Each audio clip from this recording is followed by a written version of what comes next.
kind of long. But I also forgot to show you something awesome I got myself for my birthday today. Look, it's an olive tree because you know I don't have enough shit in my yard. Let's add an olive tree. I'm super excited about it. We were at Giant today for $14.99. You know when you're supposed to like be saving and not spending money on necessary things? I come home with an olive tree. But anyway, that's neither here nor there. So let's get to the second recipe of the day. We're going to make that spring pea risotto. It has onion and fennel in it, and we're going to top it with that monkfish. If you have lobster, by all means, that's the way I would do it too. So what do I have on my board? I have the other half of that chopped onion that I used to do the clams.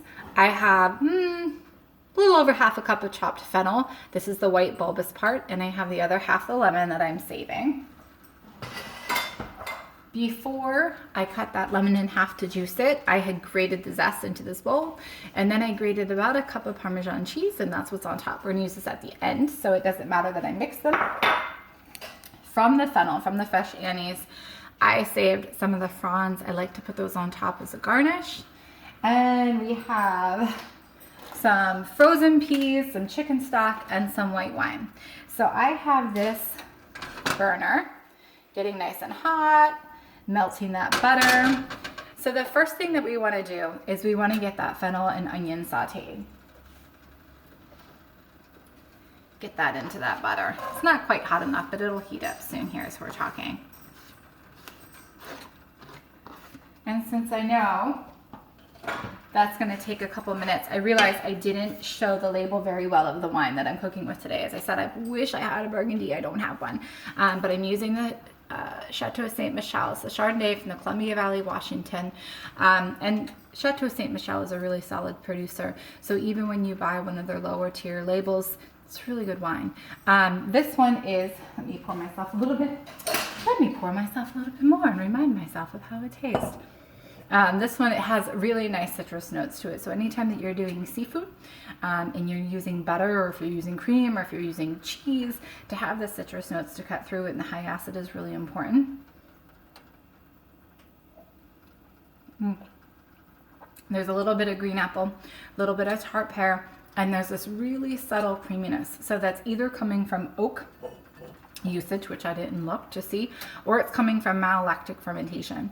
It does say subtle oak. Yep. So they probably put it in used barrels. So they'll probably use a barrel for their premium wines once, and then they won't use it again for those premium wines. So then they'll pass it on to some of their lower tier wines. It's second, third, fourth, fifth use they'll use on these wines. So it just gives a little hint of oak to the wine, which doesn't overpower the wine. I really appreciate that in a wine. So that's what I'm using today, but otherwise the Louis Jadot Macon Village White Burgundy is the one I would pick if I could. So this is starting to saute up, starting to get hot enough. When you get your Chardonnay from Burgundy, it's going to have a little bit more mineral in it as well, and I like that minerality. So what a lot of people don't know about Burgundy is that it used to be underwater. So it used to be an ancient sea. So all of the salt content, all of the fish bones, all of the crustacean shells, they're all down in the soil.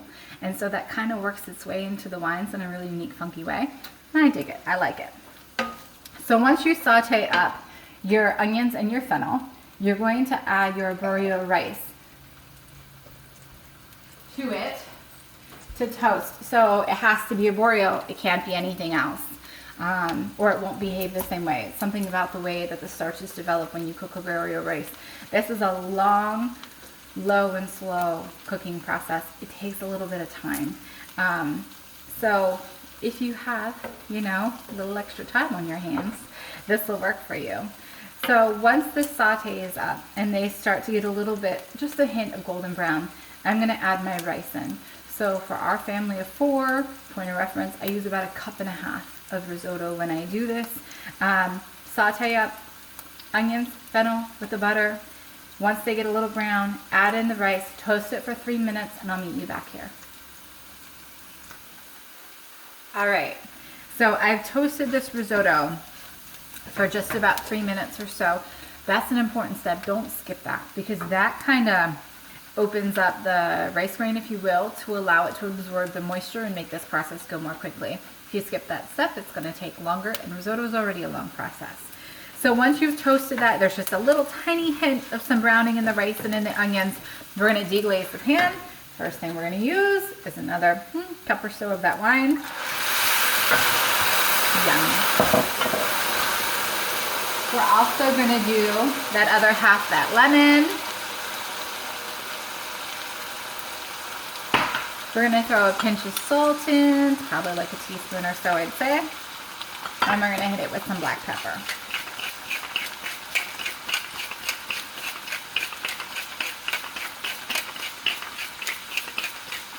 So now becomes the tedious process of risotto. So you have to babysit risotto. You can't really walk away. So keep your whole bottle of wine right next to you, because this is where you're going to be for the next 25 minutes or so. So with risotto, what you need to do, now you saw me dump that wine in, you saw me put the lemon juice in, and what we're watching for is it to soak up all of that liquid. See? No liquid left. Every time it soaks up the liquid that you put in, you add more. So you're going to want to plan to use a whole container.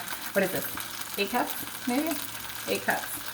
No, 4 cups. 32 ounces, 4 cups. Plan on using a whole container of stock for your risotto. Every time it soaks up that liquid, you pour in another couple ounces, you stir, and you let it go to absorb that. You're going to continue doing this until you've used your whole 32 ounces. And I have mine on about medium, high-ish heat, right around there. Probably turn mine down a little bit, close to medium. But you're just going to keep stirring it every single time it soaks up all the liquid and there's not any liquid left. You pour in a little bit more. And you're going to do this until the rice reaches a nice al dente texture. And then I'm going to come back to you for the final steps. Okay, so my risotto is finally to the point that when I take a bite of the rice, there's nothing hard in the middle, so it's a nice soft grain. That's almost where you want to pull it, you want to be done. A lot of people with their biggest mistake with risotto is they overcook it, it becomes mush. That's not the goal. So once you can bite into it and there's no resistance, it's not hard, it's good to go. So I just added my last little bit, my last little dose of stock. I put my peas in there for them to get hot. And now lastly, we're going to add our grated, I'm going to save a little bit of this grated cheese to put on top. But I'm going to add a quarter cup or so of grated Parmesan cheese and that lemon zest that we took off the lemons. I did have to add another teaspoon of salt. So overall, I put about 2 teaspoons of salt in here. And I had to put more pepper as well, because I like pepper. It's funny, people have been talking about how you're getting along with your spouse during quarantine, and we're doing all right. But the thing my husband and I are fighting over is what setting the pepper grinder should be on. I like it coarse. All right, so that cheese is mixed in, the lemon zest is all in there. We've already seasoned it with the salt and pepper. Peas are ready to go. And I'm just gonna let that last little bit of extra liquid cook out. Don't have anything. You're not giving me anything. Hey, look at mine.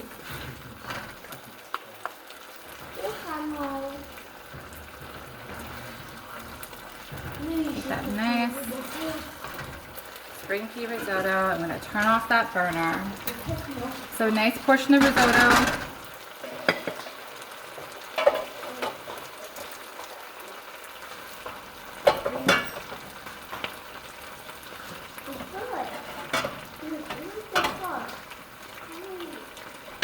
I put that butter-poached monkfish right on top. And we're going to finish it with just a little bit of that Parmesan cheese. And that is my monkfish, or lobster if you will, spring pea risotto with fennel. Have a great night. We'll talk to you soon.